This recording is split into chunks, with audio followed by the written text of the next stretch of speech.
Apenas si los discípulos están comenzando a conocer a Jesús, su Maestro, el que les ha llamado por su nombre, por quienes lo han dejado todo, tanto cuanto Juan Bautista lo señala, he ahí el Cordero de Dios, y dice que algunos de ellos se levantaron y lo siguieron. Maestro, ¿dónde vives? Ven y verás, y se quedaron con él todo aquel día.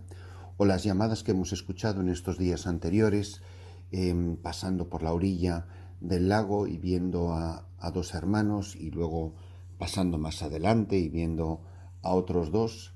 Como he dicho en días anteriores, la vida de Jesús discurre mucha parte de ella, gran parte de ella, alrededor o incluso dentro de este lago, el lago de Galilea. Fue un lugar privilegiado para el ministerio de Jesús, para la obra redentora, para el anuncio del Evangelio.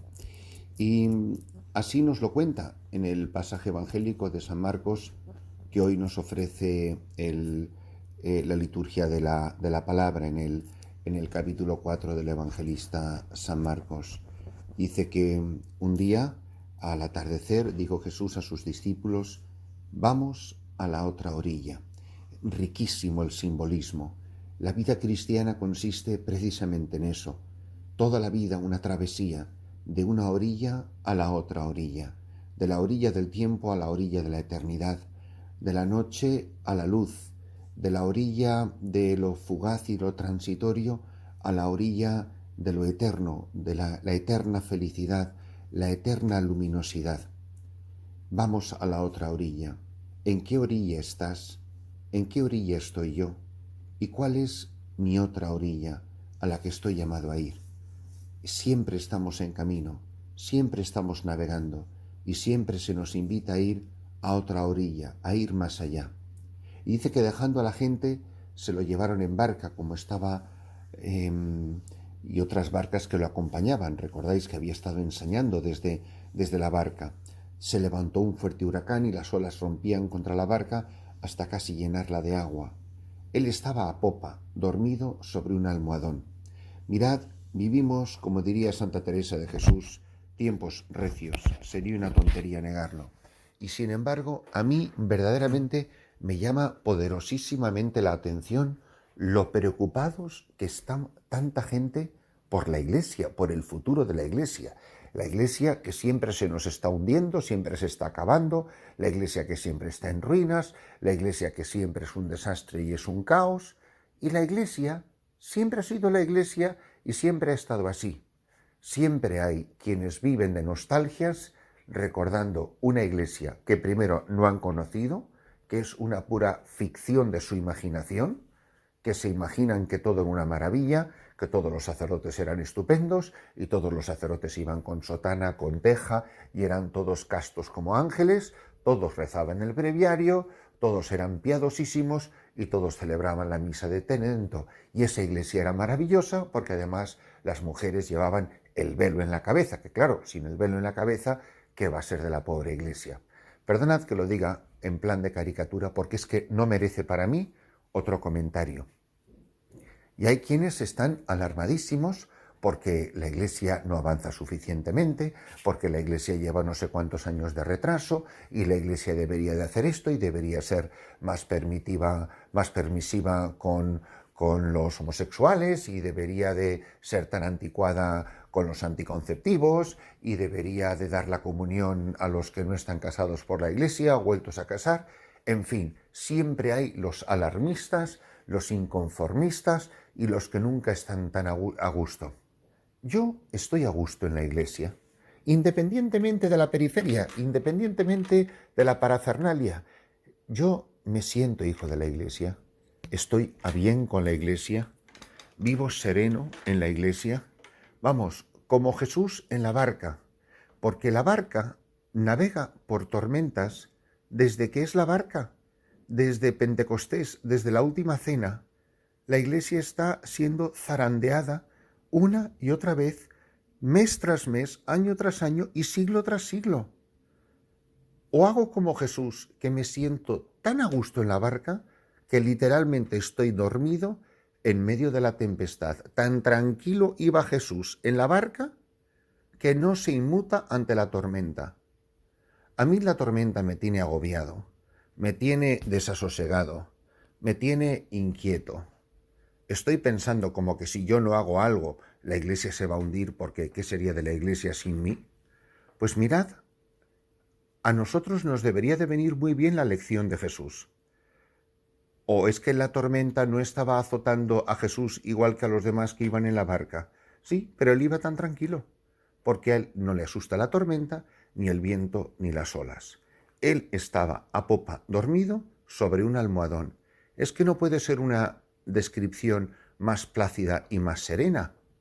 Qué maravilla es, yo siempre pienso, cuando los aviones se mueven, vas en un avión y de repente hay una turbulencia, yo siempre digo, yo no me voy a preocupar hasta que no vea preocupadas a las azafatas. Cuando vea que las azafatas entran en estado de pánico, ahí sí sé que hay un problema. Pues ¿por qué? Porque ellas van tan tranquilas, porque están acostumbradísimas y ellas saben cuándo ya es el momento de preocuparse. Jesús va dormido en la barca y literalmente dice que lo despertaron diciéndole, Maestro, ¿no te importa que nos hundamos?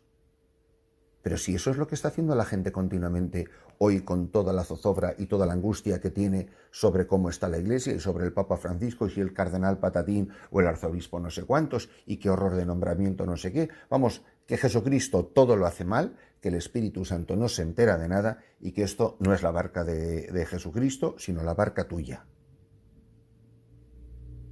Maestro, ¿no te importa que nos hundamos? Es decir, a mí me importa la barca de la Iglesia más que a Jesucristo. Esto es lo que le están diciendo los apóstoles. Le despertaron diciéndole, Maestro, ¿no te importa que nos hundamos? Pero si rezamos y rezamos y rezamos por la Iglesia, como si Jesucristo no se entera, a ver si se entera de una vez que la barca de la Iglesia se está hundiendo. La barca de la Iglesia no se está hundiendo, ni se va a hundir jamás, porque las puertas del infierno no van a prevalecer contra ella. Maestro, ¿no te importa que nos hundamos? ¿Es que no te estás enterando que la Iglesia se está hundiendo? No, señor, la Iglesia no se está hundiendo. El que te estás hundiendo eres tú, o el que me estoy hundiendo soy yo. Pues ya así lo dirás. Se puso en pie, increpó al viento y dijo al lago, silencio, cállate. El viento cesó y vino una gran calma. Él les dijo, ¿por qué sois tan cobardes? ¿Aún no tenéis fe? Todos esos que andan angustiadísimos por la Iglesia, rememorando, disfrazándose de Trento, porque piensan que así se va a salvar la Iglesia, es que viven en un mundo de fantasías. Y todos aquellos que piensan que la Iglesia lleva 200 años de retraso, como ha dicho algún cardenal despistado no hace mucho tiempo, vive igual de despistado.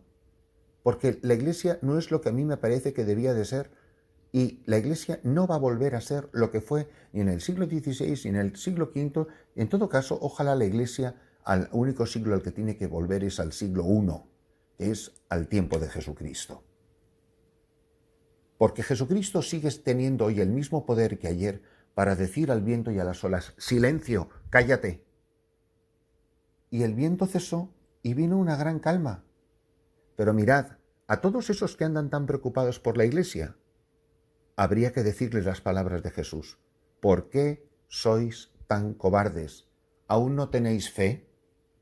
Se quedaron espantados y se decían unos a otros, ¿pero quién es este que hasta el viento y las olas le obedecen? Pues eso es precisamente lo que nos tiene que maravillar. Si en la barca va aquel que tiene poder sobre el viento y sobre las olas, ¿a qué ando yo tan preocupado? ¿Para qué tengo que estar molestando al maestro con oraciones inútiles? Y te pido por esto y te pido por esto. Vamos, que te pido que a ver si por favor te enteras que la Iglesia se está hundiendo.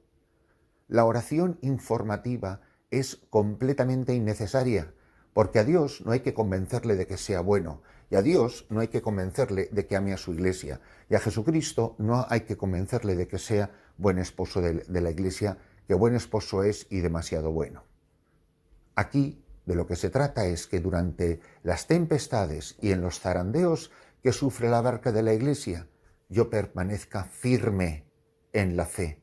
Como dice San Pablo, firmes en la fe, valientes en la fe, testigos en la fe, sabiendo que solo la fe, como dice la canción del Padre Félix, solo la fe lo reconoce, solo la fe reconoce que Jesús va en la barca. y que mientras Jesús vaya en la barca, aunque parezca que esté dormido, que duerma tranquilamente. Mientras Jesús esté en la barca, aquí no va a pasar nada. Ni viento, ni olas, ni soplidos, ni huracanes. No va a pasar nada.